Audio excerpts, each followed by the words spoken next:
Good morning, groovy citizens, and happy Monday. I hope you all had a wonderful weekend. My weekend was phenomenal.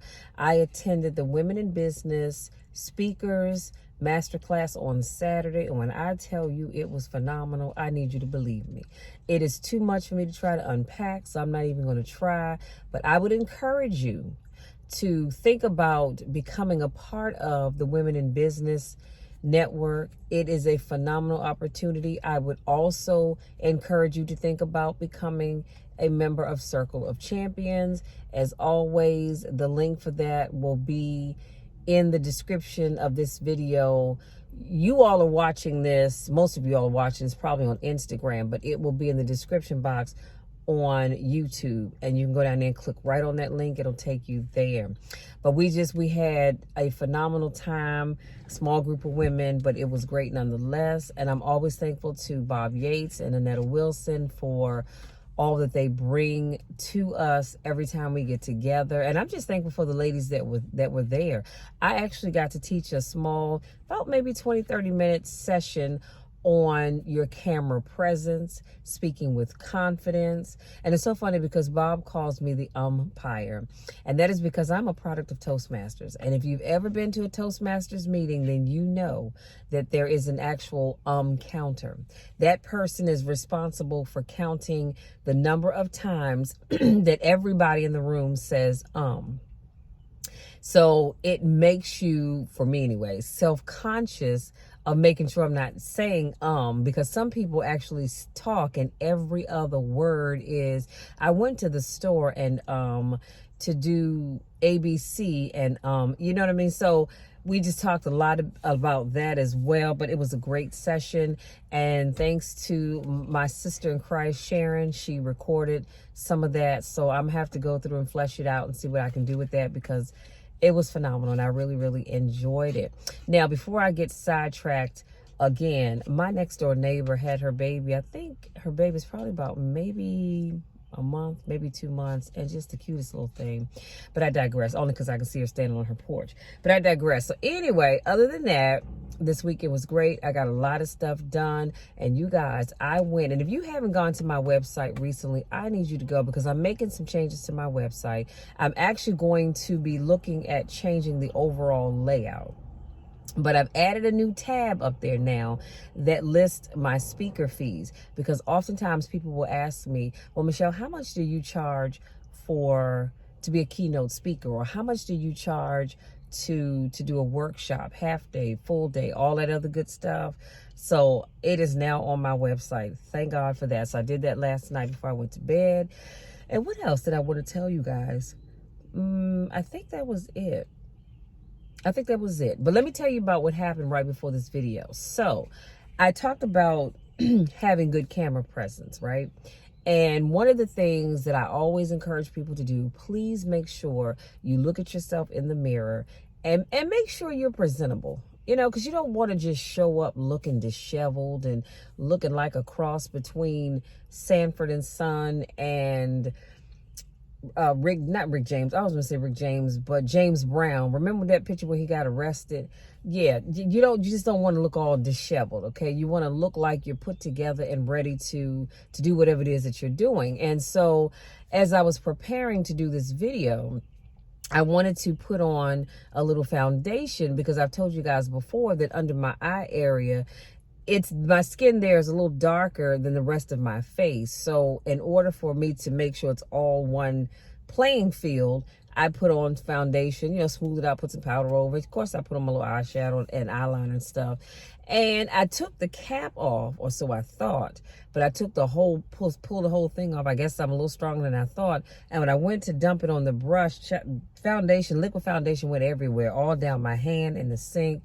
And I said, Lord, I'm doing all of this just to make sure my camera presence is the way I want it to be. So I'm telling y'all, when you see these finished videos and you think, oh, wow, this is great, you have no idea what we have to do behind the scenes. But let's jump into today's topic. And which actually, y'all, wait a minute. That story I just told you is a great segue into what I'm going to talk about, which is overcoming failure. And so I'm going to share a quote with you by Eric Thomas.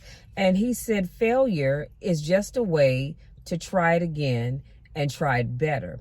It doesn't mean quit or give up, poor me, overthinking it, stop, say I'm not going to do it, woe is me.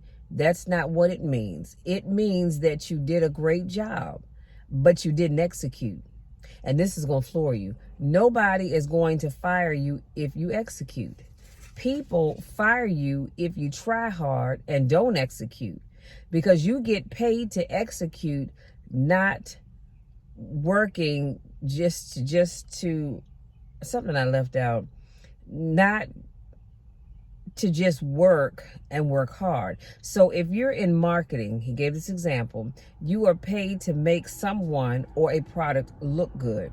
If you aren't making that person or that product look good, then you haven't executed. If you're not bringing in clients and customers, you have not executed. You worked hard, but you didn't execute.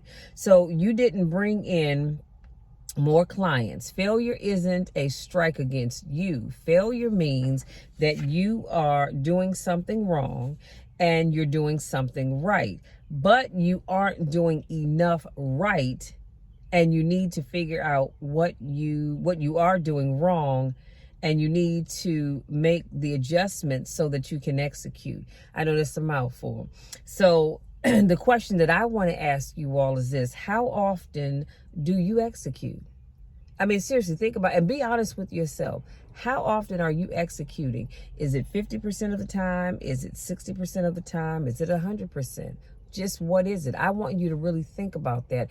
And if you don't mind and you feel comfortable, drop me your percentage in the down below, and tell me, how often do you execute? Because I know that we're all working hard. I believe we truly all work hard. You work hard even when you're doing nothing, because it takes a lot of work to do nothing, if we're honest with ourselves.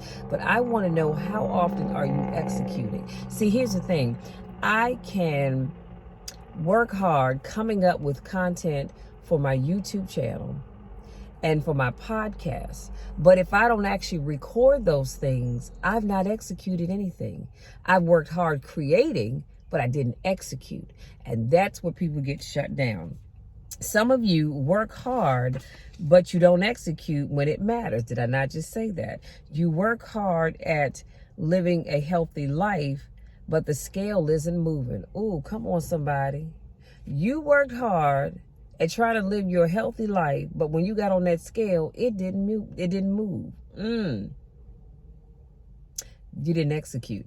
You work hard on your business, but you aren't bringing in any clients and you aren't bringing in any money. You work hard on your goals and your dreams, but you aren't producing anything. Come on now.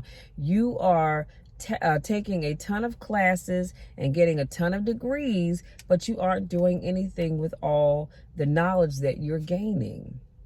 So if you aren't executing at 100%, why not?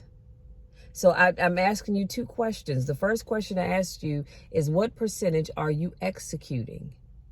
And then the second question I'm asking you is that if you are not executing at 100%, why not?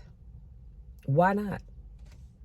So before I talk about here's how that you can fix your lack of execution, let me tell you why I believe a lot of you all are not executing. I believe the biggest reason is fear. The biggest reason is fear. I'm going to say this: fear, and because this other thing is a close second. The biggest reason is fear. That's why you don't execute, because you're afraid of failing. And who wants to fail? None of us want to fail. But it's a part of life. That's how we grow. But some of you are not executing because you spend too much time procrastinating. It's not that you can't. You just don't make the time to do it because you procrastinate. And guess what? It's so easy to procrastinate. Anybody can do it. As a matter of fact, we all do it from time to time. And if you say you don't, you're telling a tale, because everybody has something that you're procrastinating in doing. I have a couple of projects I can think of off the top of my head that I've been putting off just because I'm procrastinating, because I don't really want to do it. And so I'm going to wait until the last minute probably to get it done. But I can be honest with myself. But in terms of my execution, I am executing, I believe, I'm going to say right now, I'm executing at about 85, 90%. I do have room to work on that. So I'm going to say I'm at about an 85, 90% execution rate. So, excuse me, here's how to fix your lack of execution. Number one, I said get rid of anything and anybody that's standing in the way of your execution. You hear what I said? I said anything or anybody. And let me give you some examples. That could be Netflix, because some of y'all like to binge watch on Netflix. I don't know what it is, but I have been craving Christmas stories since like this time last year. I was watching one last night when I probably should have been going to bed because I wanted to finish it up.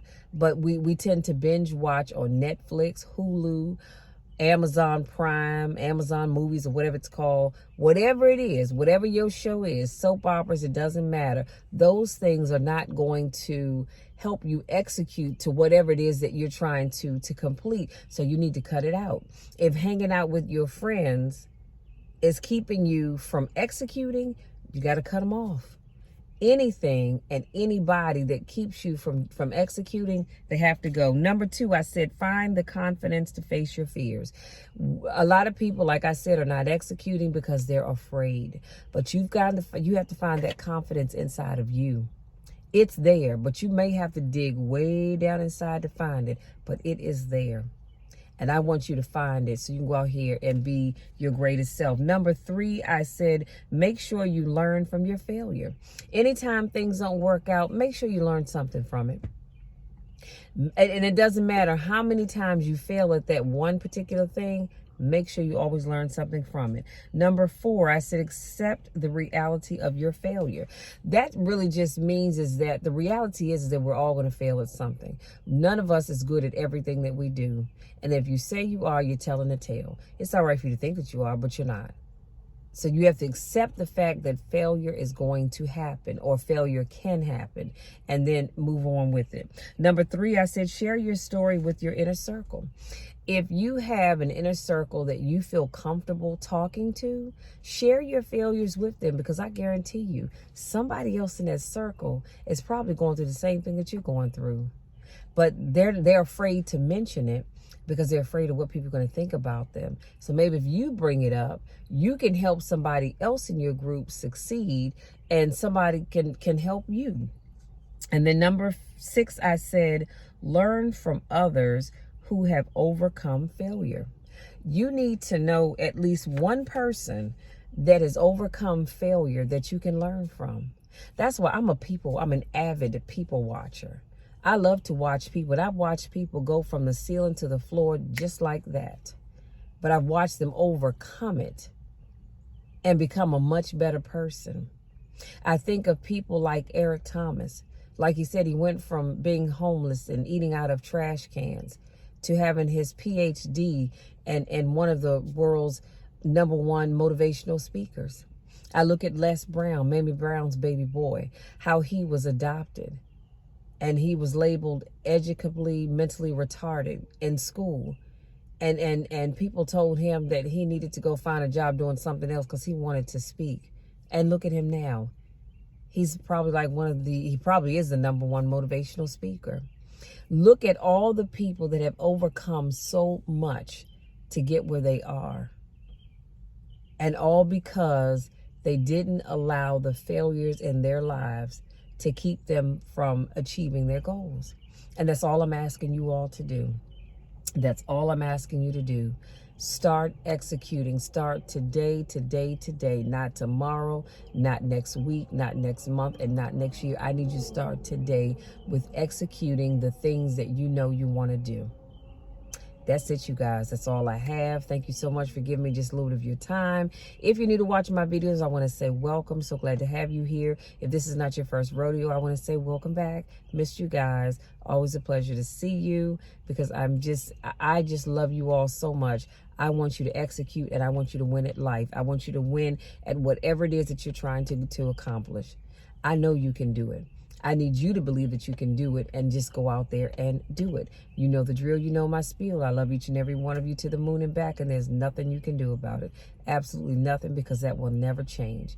I love you all so much, and we'll talk again on Wednesday.